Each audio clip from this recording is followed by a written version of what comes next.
Whole Foods has one of those pretty clean brand reputations, yet their own CEO acknowledged they were selling a lot of crap. And there were parabens and phthalates and things, toxic chemicals and stuff that they were selling. So what they were selling did not correspond with their green brand.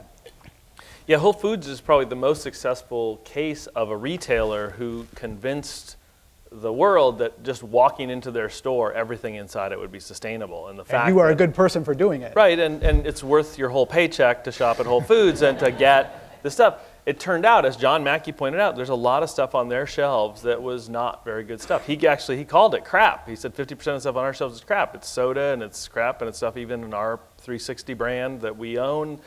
And so I think, that's an example where the overall goal was to build this feeling. And they've done phenomenally well. They've gone from a tiny chain based in Texas to national and billions of dollars in revenue. So again, I think it's a great sign that companies like Whole Foods are taking a look at what they're doing and they're saying, we're going to continue to improve and we're not going to live on this halo. We're going to actually clean up our act.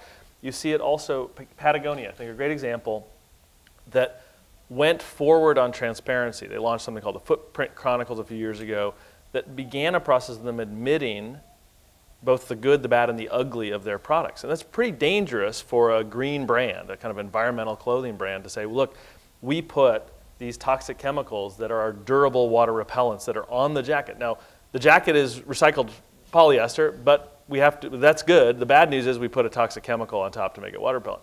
But that actually got them more credibility. It got them a better conversation with their customers. It built their brand by admitting their weaknesses and talking about what they're going to do to fix it, which they haven't fixed it yet. But I think that's the future of this, really is honest, open, transparency into the full supply chain, the good, the bad, the ugly, and then an honest two-way conversation with your stakeholders about what you're doing to improve.